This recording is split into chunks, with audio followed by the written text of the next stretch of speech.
Bonsoir chers téléspectateurs. Bienvenue dans votre émission La Minute DGID. Le numéro d'aujourd'hui est consacré au recouvrement des impôts et des taxes par la DGID. Qu'est-ce que le recouvrement? Le recouvrement peut être défini comme une activité réglementée qui consiste pour un créancier à utiliser les moyens de droit pour obtenir le paiement de sa créance détenue sur un débiteur. Et pour qu'une créance puisse être recouvrable, on le rappelle, il s'agit d'une créance clé. Et par créance clé, on entend une créance certaine, c'est-à-dire une créance qui est évaluée, arrêtée dans son principe.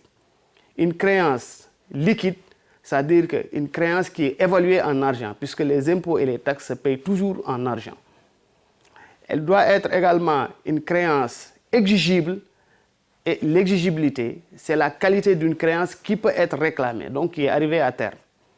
Enfin, la créance doit être constatée par un titre exécutoire.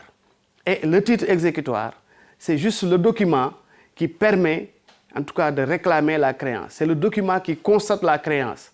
Il faut retenir que la DGID est compétente pour recouvrer les impôts directs et taxes assimilées, les impôts indirects et taxes assimilées, mais autres que ceux qui sont exigibles à l'importation et à l'exportation.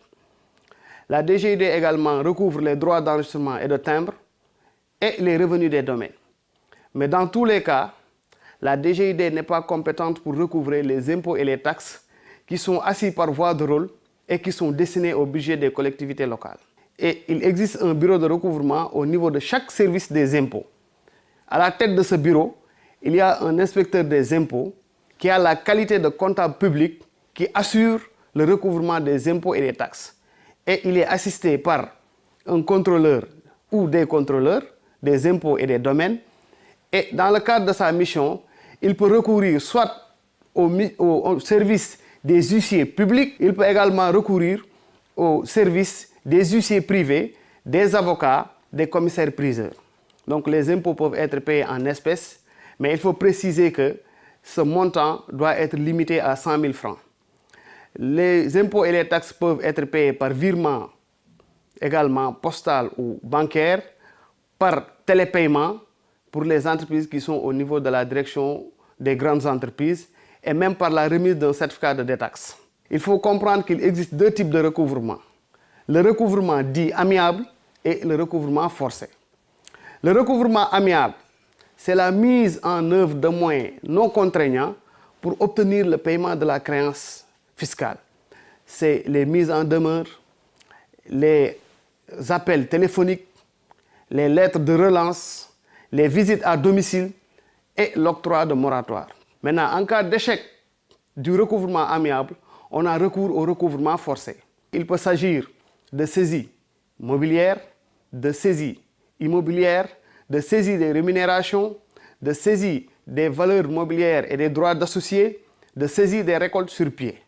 Mais également, on a des moyens de recouvrement qui sont spécifiques à la matière fiscale. Il s'agit de l'avis à tiers détenteur qui est prévu par le Code général des impôts. On a deux types de sanctions, des sanctions fiscales et des sanctions pénales.